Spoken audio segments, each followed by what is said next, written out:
So hello and welcome back to the Big Lab podcast. Today it is episode 7 and I'm joined with Amie. How are you doing? Hey George, yeah, I'm all good, thanks. Hi everyone, nice to meet everyone on the podcast. Do you want me to say a bit about myself? Or... Yeah, just give yourself a little bit of an introduction for the people listening and watching. All right, well, as you guys probably know from George posting about me on social media today, I am a social media influencer.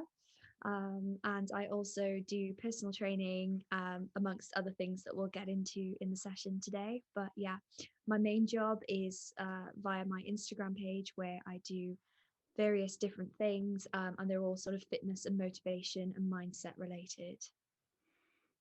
Nice one. So I think, like as you said, you do a lot of social media. We're going to go into how did your account start? Like, what was the reason behind it? So over the past, obviously 4 years, I've been on a bit of a journey. I started off moving to London to pursue a performance career.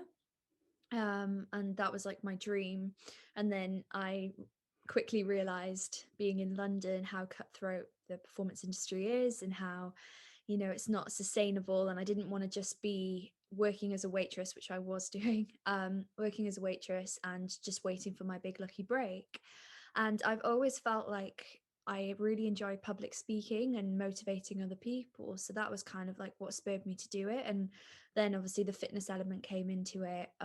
A lot of people that I was bothering with and I lived with at the time were all doing personal training and working in various fitness studios.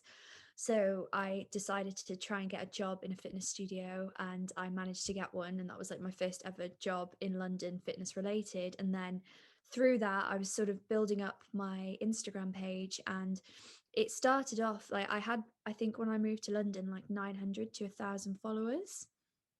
And then I just, there wasn't really a solution, not solution, how can I say, like an easy way to how it grew. I didn't just like blow up overnight. It was kind of like a gradual thing. I started to just post more about motivation and fitness. And then I started to network with people. And then I found other people that were doing the same thing as me, and we all kind of had a similar sort of following at the time, and we all wanted to grow our Instagrams. And then it just kind of like built from that, really. So that's how it all began. Just going back to it about the performance stuff. Yeah. Everyone should go and check out Amie's Instagram. There's a link in the bio because she puts some fierce dances up every now and again, like little throwbacks. There needs to be more of those, George. I think the people need to see the Definitely. fierceness come back. Yeah, you're Yeah, I do. so serious when you're doing the dance and it's class. It's like I'm so happy, and then all of a sudden it's like bam, game face on. Straight on. And you mentioned about like moving to London and having that sort of network. Did you find that because London is such a busy place that it was easier to grow there, or was it a case of the opposite where it was like a bit oversaturated? I'd say that like I don't, because at the time I didn't actually realize that there was like a London fitness clique. And then over time, I kind of, as I got more established and I was going to lots of different fitness events in London, it was kind of like then I was in this little, I don't know, this little circle of people in London and some girls would travel outside of London to come to these events as well. And then I would meet more people and we follow each other on Instagram, and it would just kind of like grow from there. But I'd say the initial stages, because I wasn't aware of all of this, like intertwining different like fitness cliques in London, I would say that it wasn't really easy either way, if that makes sense. Yeah. The girls that I sort of initially networked with on Instagram, some of them were from different countries. Like I initially actually made a like a networking group because I heard from other people that that was like a really good thing to do. So you put each other in an engagement group. So I was like, okay, cool. So I think I put on my stories like, oh, ladies, I'm looking for a few of you. If you want to join me in an engagement group, we can all support each other. And then this kind of turned into something like, this was like 3 years ago now. And this kind of turned into something that we decided to establish as the International Girl Gang. Right. And I don't know if you remember all of this, George, because you've been around throughout majority of this I think time. I remember it, yeah. It rings Yeah. a bell. Yeah, we were just like, right, let's just take over the fitness world. Let's do this. So we arranged a meetup in London, and we just were inviting so many girls to it, and yeah, it was pretty amazing. Like a girl flew over from Denmark, Bloody like hell. yeah. So there was, and then naturally, as time went on, the group chat, like the WhatsApp group chat, turned into a bit of like a therapy chat, and then it was a bit intense, and then everybody just went on with their lives, and like some people have stuck out Instagram since that, and other people have, just not really bothered. And Yeah. but at that time, it just seemed to be that we all had this like goal of wanting to be like really big on Instagram, and I think I was quite fortunate to be at a stage where a lot of people seem to want to do that, because I feel like now it's a bit different. Well, I hope not, because I'm launching something to help people with that. I hope there is still demand for it, but I feel like people have got a little bit of a different view as to how social media works now. Yeah. So just going back to it, so you said this was about 4 years ago, so we're talking about 2017, aren't we? Yeah. And I started my Instagram January 2018. And Right. then I was looking back before, because the thumbnail on this YouTube video that's going up is the picture from when we met up at, I think, was it Surge? That was in the September of 2018. So like, I think you were the first person that I met up with from Instagram. That's great. I remember you coming with your friend. Yeah, so we Yeah. were we were meeting our friend who'd moved down to London for work. So there's us two going down, and then he was working during the day, and you invited us down to, was it Surge? Yeah, so just to let everyone know, so when I said about the first fitness job that I got in London, I had the opportunity to work at a fitness studio called Surge, and George can Brutal. George can like vouch for, basically it was a bit of a unique concept, because what we did in the studio was EMS training, so it stands for electrical muscular stimulation. And like at the time, like obviously I was really naive and new, and I was like, oh my god, this is like the best thing ever. It's 20 minutes, and you get all of your results. But basically it's kind of like a TENS machine that you use in physiotherapy, so it stimulates your fast twitch muscle fibers like instantly, but that just means that it gives you horrendous DOMs It for was yeah. brutal. Like, Yeah. I woke up the next day, and like where you sit up to get out of bed, I literally could not sit up without it cramping up, or just in general just being in pain. I had to literally like slither out of bed. It Like a was, little like snake. honestly, but like we were obviously going around London again the next day. I think we were going out like for a night out that night as well, and we were like hobbling around London. Like, we did so much walking to like tubes and then obviously clubs and stuff. And we were in so much pain. And I think it was only what, about like 20, 30 minutes. But you Yeah, kept like turning the machine up on us as well. You were I horrible. know, I was like really like messing with you guys. I was like, they Yeah. can take it. Yeah, because it in effect it gives you kind of like the feeling of, it's not an electric shock, it's like a really intense vibration Yeah, on your muscles. it's like if you were to tense your arm, but like really Yes. hard for ages without actually doing it. Like you'd be Yeah. stood there, wouldn't you? And like your arm would suddenly just go poof. Yeah. Yeah, like it's yeah, Yeah. I had some people that I was training that like accidentally hit themselves in the head and stuff because like the intensity of it was just Yeah, yeah. that was one of the most painful workouts I've ever done, hands down.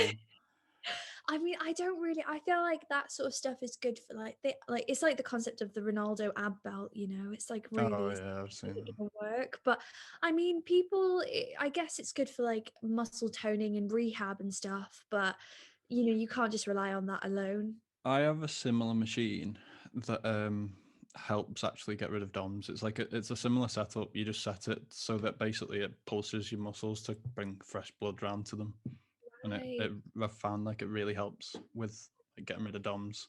Like especially after been playing football or done like really heavy leg day, I Mm, put them on and I just won't feel anything the next day, or that's feel awesome. less. So, Yeah. but I'd never like there's a workout setting on it, and I've done it once just to see what it was like, and it's the same thing. Like it's the same Bit as the like recovery, just more intense. you have to wear like a whole suit with it or Oh what? yeah. Oh no. These are just like pads. You know, like if you have to go for an Oh, ECG. So yeah, yeah, sort of yeah. similar thing to that. Not like the full suit that we had to put on. Yeah, we used to have to wear like it was Yeah, so you much had to like spray us down. spray it to like improve the Yeah, conductivity of yeah, the yeah. You had to city. like strip off into like, I think These it was little like ones, pretty much nothing, wasn't it? And then put the suit on. and then you come out there covering like, yeah, it's like this black before. It's not like your naked guys, by the way. It's like this black. It's like you're wearing like tights and a Yeah, vest. But obviously for a female, that's fine. But for a guy, obviously you're definitely. It's like you're wearing long johns. yeah. And it's on a street. It was like on a busy street road as well. And there's like people walking past looking in. I was just like, oh wow. Yeah, people would always like just have a little gander of like what's going on. Yeah, Mental. Yeah, that's crazy how long ago that was, and I that's know. when you started, and I had just started as well. Yeah, that is a long time ago now, isn't it? Well, That's yeah, crazy. 2018, 19, well, 18, 19, 20, 21. Yeah, Yeah, 3 years now. yeah. Oh yeah, it's Wow. about 2.5 years, isn't it? No, it's Wow. crazy. Like because like you look at me, don't you? And I think you look pretty similar, but I've definitely changed a lot in that time. You And like, think? yeah, I think so. And like when you think about 2.5 years, that's actually not that much time. Yeah.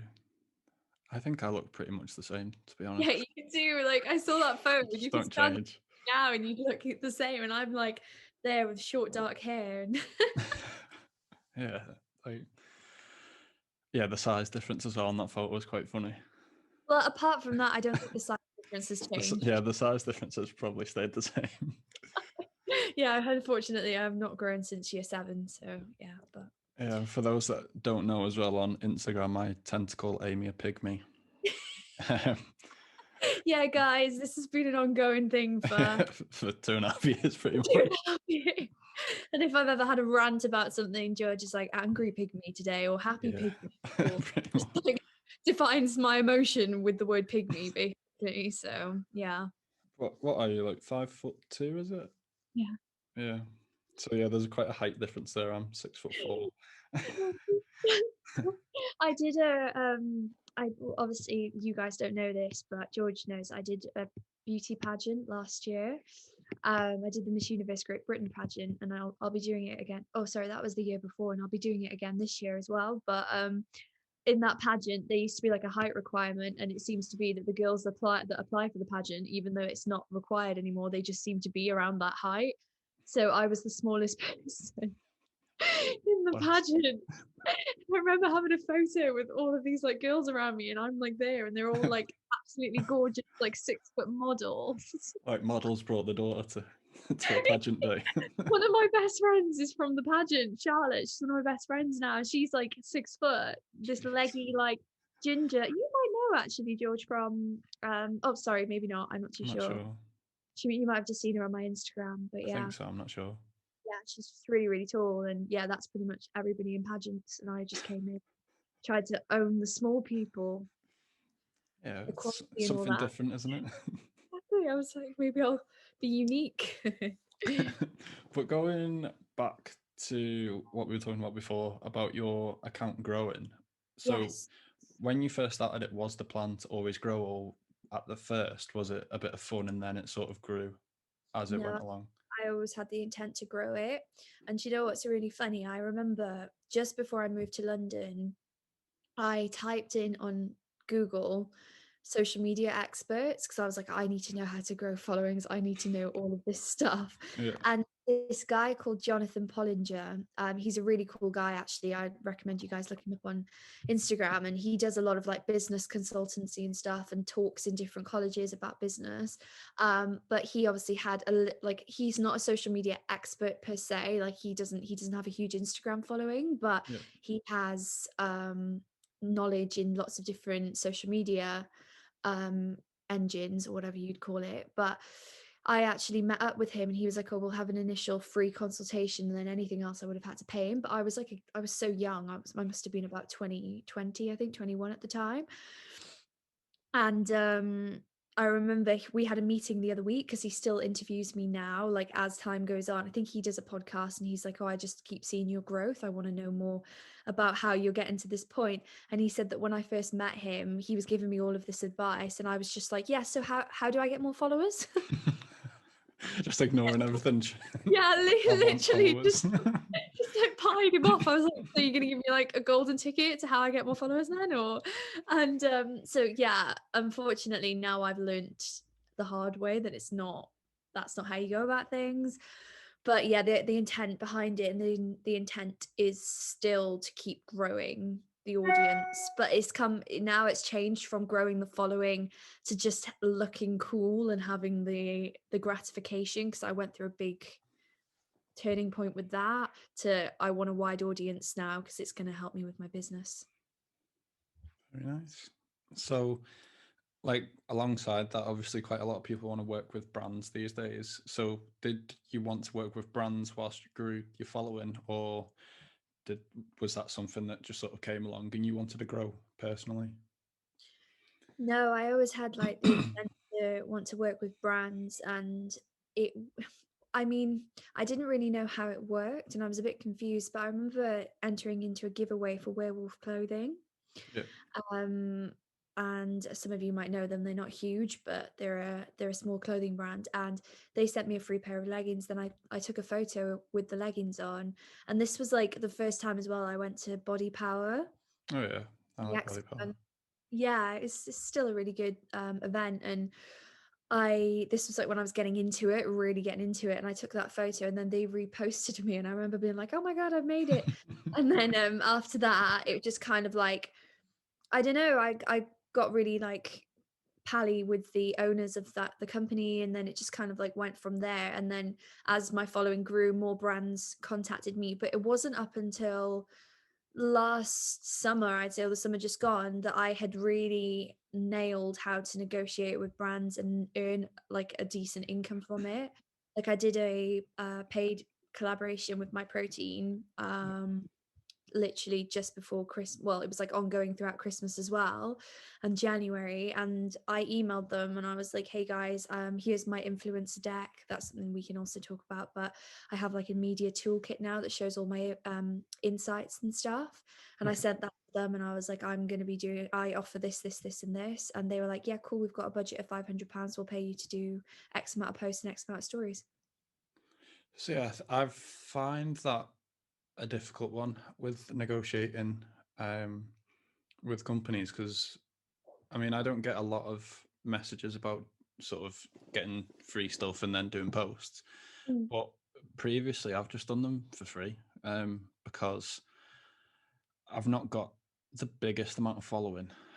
Um, and there's always that thought of, well, if I start asking for money, they're just going to say no, and then you don't get a free product. Um, so quite often, like especially if they're small brands, I'm not that fussed about asking. Like I'll just take whatever it is and put like a couple of stories up about it. But like I've spoke to people with a similar following to me, and I've spoke to people with bigger followings, and they're like, you should really be charging for this because you take time to edit it and do this, that, and the other. And I'm just like, but I wouldn't know what to ask for. See, it's the common misconception with Instagram, and this is something that I've learned as well. I used to sort of have that. I'm on a course right now that's helping me, like with my barriers around money, because I had a big issue with that as well. It's like imposter syndrome, Yeah. where you're like, who am I to charge that because I've only got this? And there is actually a lot of people on Instagram that don't have even as much of a following as you, and they'll be earning more, or they'll be earning money. Well, yeah, they'll be earning more than me because Yeah, I'm they'll not be earning charging money. anything. Yeah, I understand that it's like that awkward conversation, and that's something that you have to work on. You have to work on that like barrier between, because the minute because even if you put it out there, like say to a brand, "Oh yeah, I'll do this for X amount and this," even if you do that and you don't say it with integrity, the brand will just, it's like anything, isn't it? If a client came to you and said, "Oh, how much do you charge for this?" And you're like, oh, around £50, maybe 60, and then you're a bit wishy-washy about it, they Yeah, immediately lose respect for you, and they don't think that. Whereas if you come and you're like, "Okay, guys, I've edited a few posts for you now, or I've done this, you're really happy with my content. How's about, I know my following's not huge, but has about £100 for X that amount of, I don't know, yeah, and you can like draft an email to send to these companies, but it depends on what you want out of it. But you just got to weigh up whether, you know, because there is time, money is time, or time is money, should I say, and money is time. And if it's spending, you do really good content, and if it's obviously taking you time after your day job to be editing these things, Yeah. then you know you should be getting paid for it, because they're in effect like brands are using influencers as a free marketing service. They're really sneaky about it. Well, that's exactly why I've my best performing YouTube video is about why I left the brand last summer because of a similar thing. Like we were getting literally nothing for what we were posting, and wasn't even getting like you'd put like a story up, Yeah. and they wouldn't even share it on their account, but they'd share someone getting a delivery that was nothing to do with the brand, just the customer. And like it got to the point where I counted up how many times I tagged them during lockdown and like got 3 shares back, and I think I'd shared about 70 stories. They were massively taking advantage. Yeah, so if you anyone listening wants to go and watch that video, it's from about August last year. It'd be quite easy to find as well. Just put my YouTube on most popular, and it's the first one. Not mentioning any brand names or obviously slating any brands, but are you able to say what brand it was? Or Yeah, BND. oh god, will they Yeah, do those horrendous booty bands and all of that? yeah, I say horrendous, I suppose booty bands are, well, glute bands or whatever, but yeah, yeah. that's not good. No, and to be fair, I'd never even bought one. I'd borrowed one, and that's how I ended up getting in touch with them. Well, they get in touch with me, because I tore my ACL two years ago. Right. So I just used one to help with rehab. Tagged them a few times and got shared, and then next minute I was at a launch event. Happy days. Yeah. The So thing is, they massively dipped out there though, because if you think about the value that you added to them because of the fact that you're a guy using female yeah. band, you know, like that's massively like opening up the market. Well, that's the reason I was there, because apparently that's what they wanted to open up into, and then never kept up with it. If they wanted to open up to that, then they should have valued you more, you know? But It is anyways. what it is. Lesson learned. Moved on, and yeah, that's. So you mentioned before about a project that you're currently working on. Can we find out a little bit more about that? You can, because yeah, I can't wait to share with everyone what it's about. So basically, like over the past 4 years of me building up my social media page, it's been like a journey of finding my own self-discovery in a way Deep. where you're like, where's this going?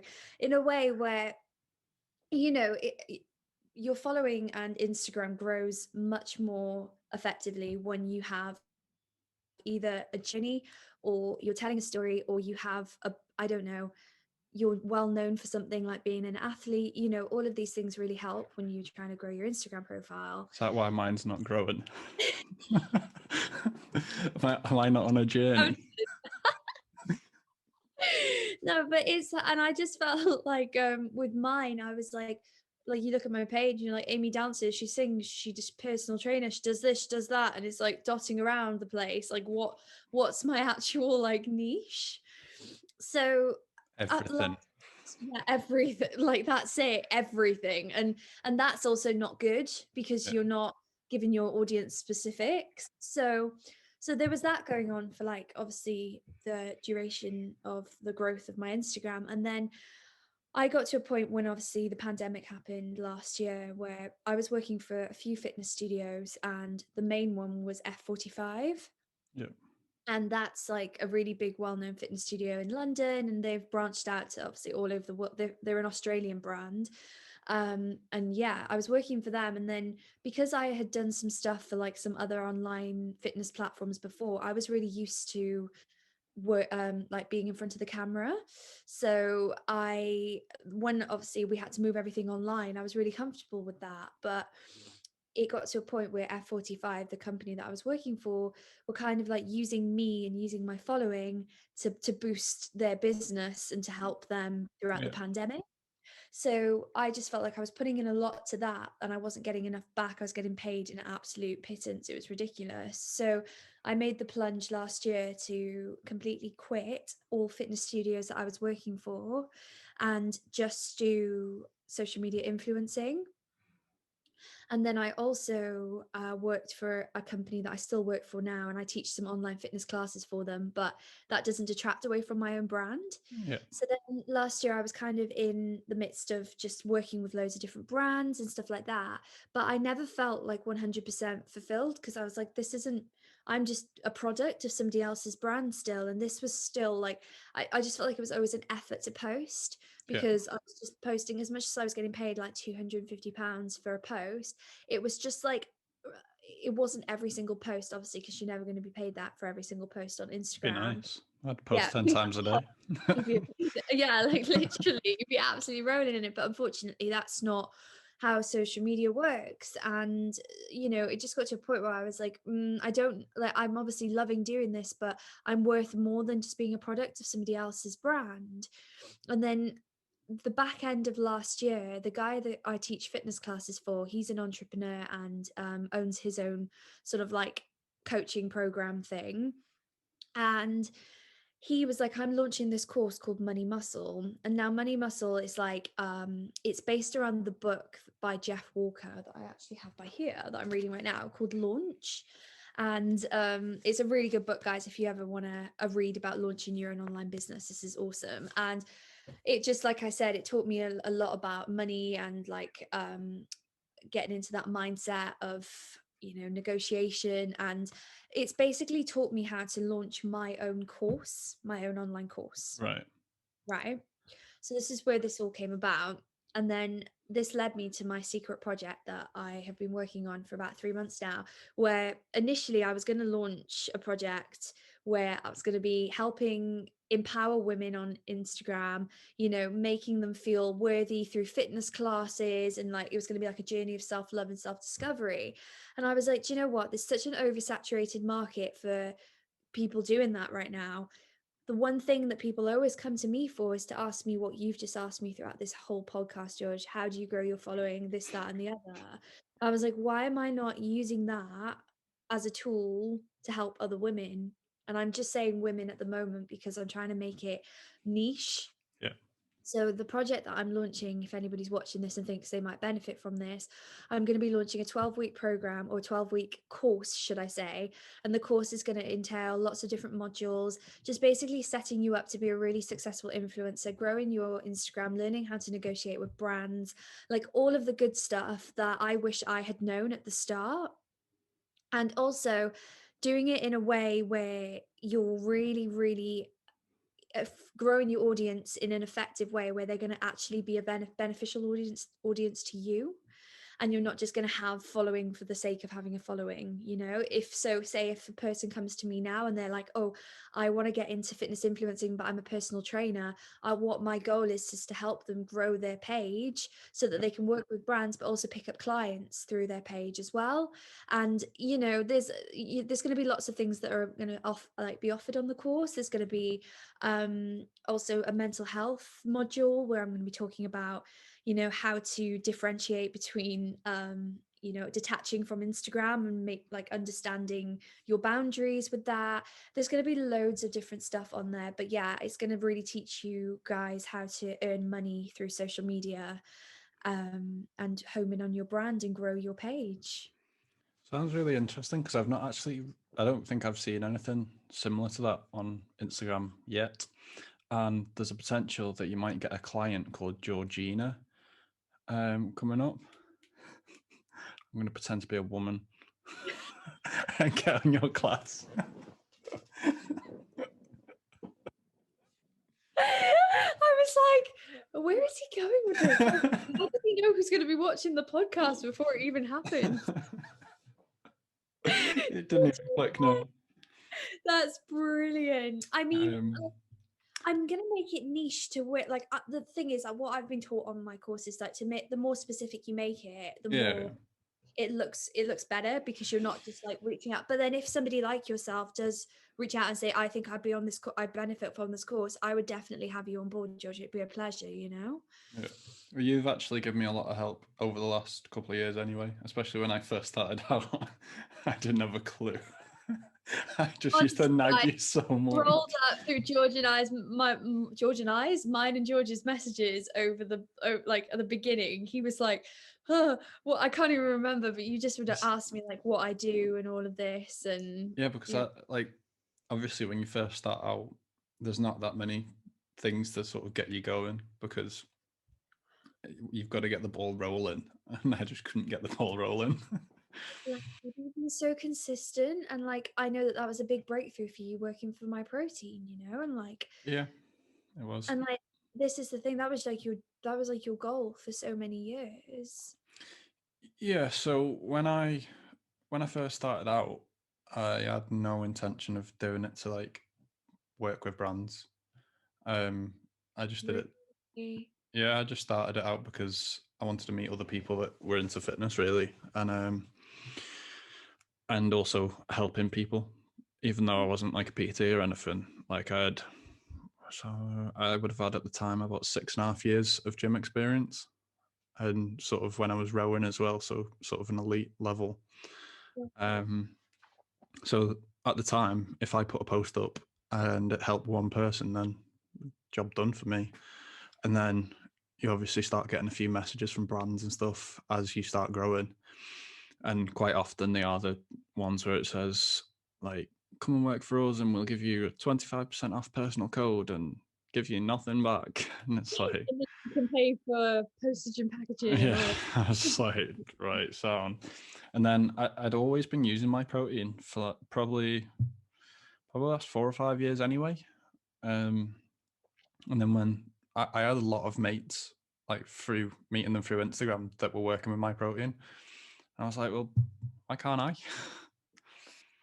they're doing it. I want to do Oh it. yeah, exactly. Like so many people that I was like speaking to on a daily basis were all sponsored by My Protein. I was just like, I buy this stuff and like all the time, and then eventually it happened. But Just it was never the intention to sort of work with them. It just yeah. happens, and this like I get messages now off like young lads mainly about like 17, 18, 19 coming to me going like, how'd you get sponsored by My Protein? I'm like, leave me alone. This is the thing, and this is where like I kind of felt like the niche in the market came in Yeah, for me, you know, because I was like exactly the same thing as you. People want to know this stuff. People look up to you, quite and often you look at like we've said, you've got to provide value and stuff to people. Like you look on these people's accounts, and with the lads, 9 times out of 10, it's a topless photo in a mirror, and then with a girl, it tends to be a booty booty pic in the mirror. And it's yeah. like that doesn't provide value to anyone whatsoever. Like you might have loads of likes on it because people just click it, scroll. You need to have some sort of value. And this is something that I learned the hard way. I used to do it. I was guilty of it. I'm going to post something because I know it's going to get more likes. Yeah. And now I don't really like I obviously I've been going through personal stuff. I've not been posting as much on my page at the moment anyways, but now I like my captions for me, you know, I'm a bit of a rambler with a long caption. Yeah. A lot of people are kind of used to that on my page though, because it's always had a good response, you I'm know. the same. I always start typing. Like I always think I'll put like a quick, witty sort of caption and be dead Not you, cool. not you. And then next minute it's like a whole page long. I'm just like, wow, that really developed. That that's expanded quite Yeah, drastically. I like look at zero my to notes and 100. I'm like, oh, would I read that if I scroll Yeah, down? exactly. I'm like, Yeah, post. yeah. I'm like, I'm staying true to myself. Even if they don't read it, they'll drop a like. It'll be fine. Yeah, yeah, that's fine. It looks like we read it. That's all that matters. No, but people do like that stuff, and it's been interesting for me as well. Like being more raw on my page, and Yeah. I realized like how actually it's like being a bit of a journey of self, like why I say self development. It's like I I realized how many barriers I actually had in the way of actually being the real me on my page. Yeah, I have that. Like I was saying the other day to actually, I think it was my mum, said I'm a completely different person in the house with my mates on social media. Like there's 3 different Georges. And I Yeah, swear to God, if everyone knew the George that's like is around the house, you'd probably think I was a complete and utter weirdo. that's the thing. That's the good. Like, I think that's the good Yeah. that you can put on. Like, It's I not mean, even like putting it on though. Like it's just I stop certain things in yeah. situations. Do you feel like it's just like barriers in the way? Um, no, The but fear of judgment. um, you know what I'm like. Not much bothers me. um, I don't know. So I don't know what it is. I think, yeah, it's an interesting one. Yeah, I realized it is hard. It's like a battle with yourself. Like I posted some stories over the past couple of days that I probably would never have posted ever, and I spoke really raw. And for me, I immediately wanted to delete them. yeah. But you got a And really good response, though, didn't you? 200 messages in my inbox. Bloody hell, someone's popular. Well, Showing off for now. the extensions, Just I've got all yeah, these followers and all these messages. and all this hair. No, it's just good. Like this is the real raw stuff that people want Yeah, to see, but it's just finding a balance. Because I guess if you're too raw, then but then is there a balance anymore? Like like James Smith PT, look how raw he is, and he yeah, has like he has an amazing response. But yeah, like obviously I think I want to put elements of that into it, but I think my main kind of goal right now is to just help other people with I just hope that this course feel like everything happens for a reason, and I feel like this is the time for me to launch this course, and hopefully people will actually find the service useful and want to pay for it. yeah. I think there's definitely a benefit there, but like you said about being raw, like I've probably been a bit more than usual, especially over lockdown. I think I mentioned this on a previous podcast, but like through I think it was the second lockdown, I really could not be bothered working out, and just because of like how cold it was, I couldn't be bothered going out the warm house into a cold garage. Like it just didn't appeal to me whatsoever. Yeah. Um, and like usually I get quite a lot of messages like saying like how I stay so motivated all the time, how I stay so consistent with working out. And I think Instagram is a place where it is so easy to make yourself look like you're something you're not. Like a lot of people put a lot of stuff up like that they posted ages ago or like old photos, old workouts to make it look like they've been working out. Whereas I got to the point I was just like, You were just sat there with your Oreos. yeah. And then like I'd put like stories up on a weekend when I've been drinking until like 3, 4, 5 o'clock in the morning. Like People people do it. that like balanced life. Like I think Instagram has definitely taken a change as well over the years. I think it's different now to how people were before, and I think myself has realized now that just being what I want other people want. I think other people want to see of me. Sorry, it's not getting my bank account any benefits, and Yeah. it's not giving me any benefits for myself.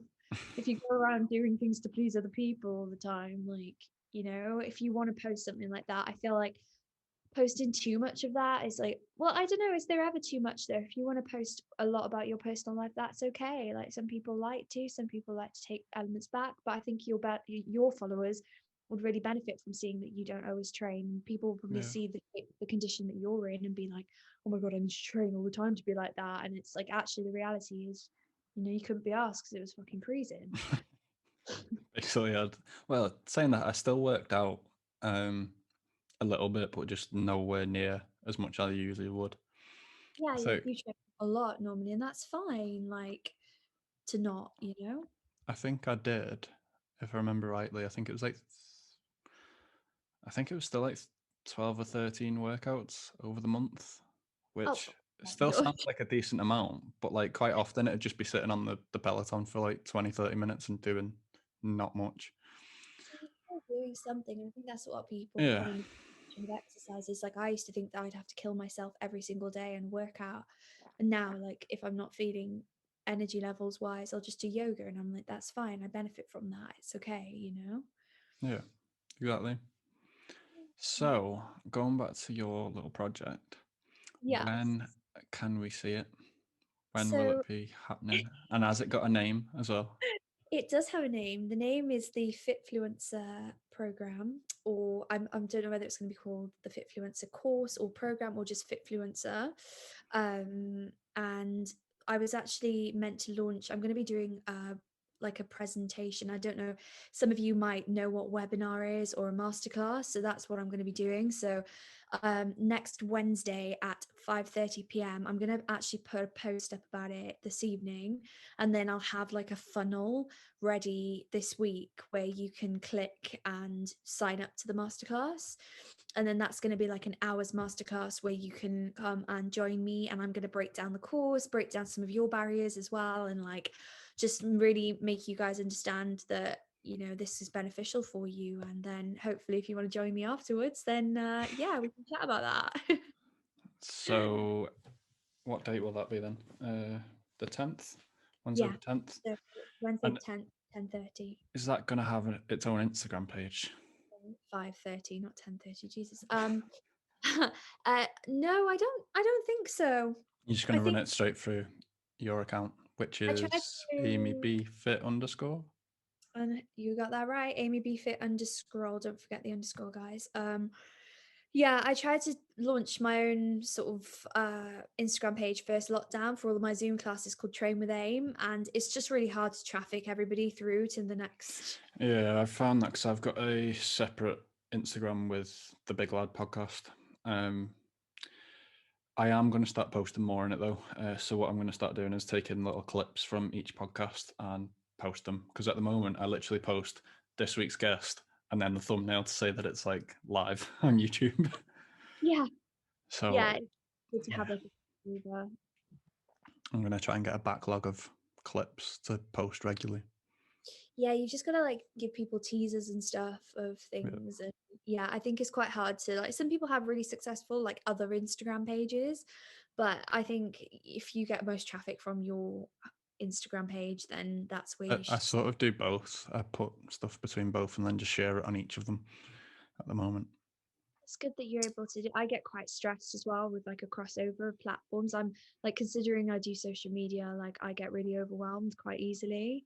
Um, so for me, I think just having that one drop like focus. So all of the information about the Fitfluencer course, guys, will be on that, on my main page. And it's going to be just to conclude, it's just going to be an interactive course. So don't like be worried thinking you've got loads of coursework to do. It's literally going to be a weekly Zoom, maybe 2 Zooms a week, one where we will chat, another one where it's going to be a Q&A. And I don't want any more than, you know, I'd say 15 to 20 people maximum, but probably less than that, because I want to make it really personal so that we can really home in on what you need. You might have a struggle with only having 15 or 20. I think there's going to be quite a lot of people interested in this. Not when they see the price. I'm joking.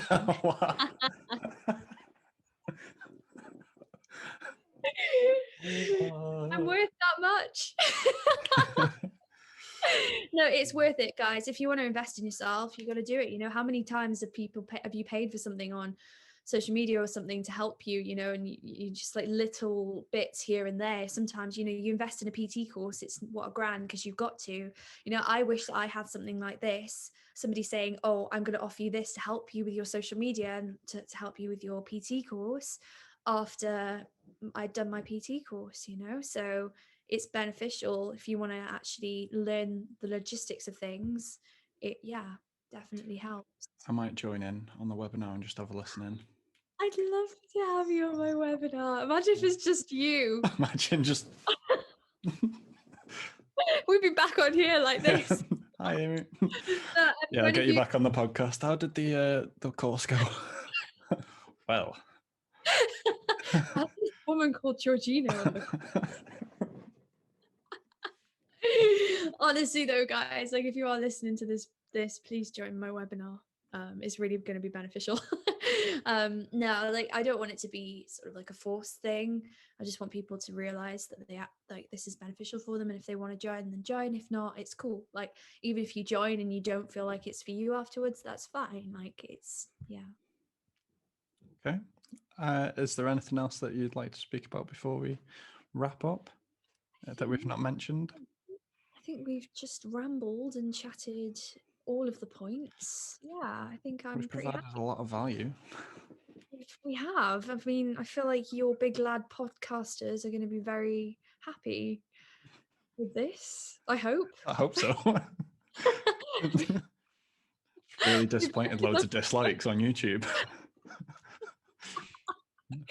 Waste of the Guys, time. please like me. I promise. But yeah, no, I think I'm really happy with how everything's gone, and I hope people will find value in this session. I'm sure they will. So, first of all, thank you for coming on the podcast, Amie. It was good to have a chat. And if you've got this far and you're watching on YouTube, make sure you drop a like and subscribe below if you're new. And we will see you in the next one.